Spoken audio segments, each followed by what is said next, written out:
Imagine being the king and not being invited, included, or even considered worthy of being in the same room with the prophet. What's up, y'all? It's your favorite healing coach, Coach Kim the author, here with a quick word of encouragement about our brother King David, who, before he was King David, wasn't even a thought in the minds of his own father and brothers as someone who could possibly be chosen, let alone anointed to be king. So much so that he was in the field, tending to the sheep, doing his job and minding his business, and had to be called in from where he was and made to stand before Prophet Samuel. And if you know the story, you know that only then, when David showed up, did the prophet's oil begin to flow. And if you follow the story of David, he goes back to tending the sheep.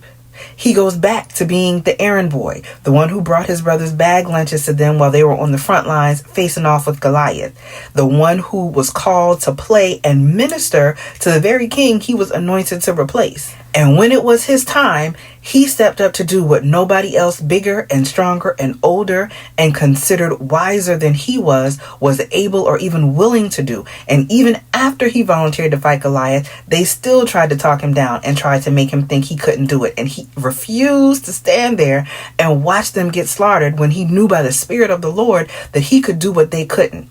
Even after all that, Saul still tried to make him wear his armor, his mantle, his plan, his idea. And I need you to catch that in the spirit, because you are doing, have been doing, and will continue to do what David did, which is to go in the strength and with the tools God has given you and the words God has placed in your heart to defeat the thing nobody else before you could or was willing to do.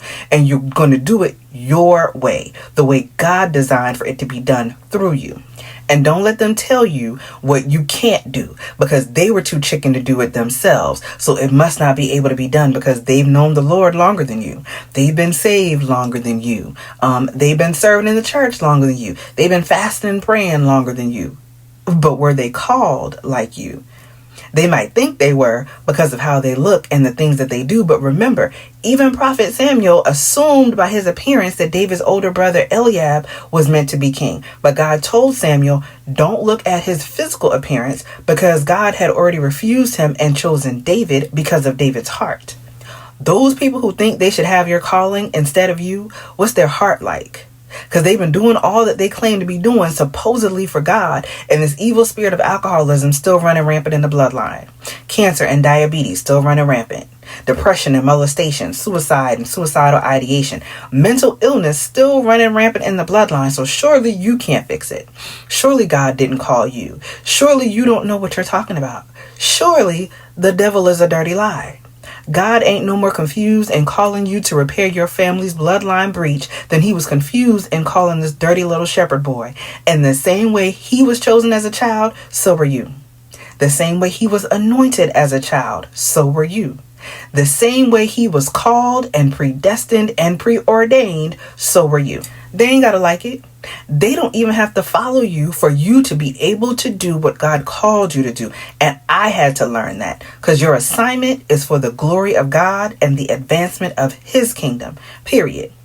How that comes about is up to God, who follows and listens and takes heed to the word God gives them through you is not your concern or your assignment, because you're not meant to drag anybody along. And Matthew 10:14 tells us that if they won't receive your words, wipe the dust from your feet as you leave, because they have the same free will to be obedient to the word of God as you did when you decided to walk in your calling. Pray for them and keep it pushing. And until next time, y'all stay blessed.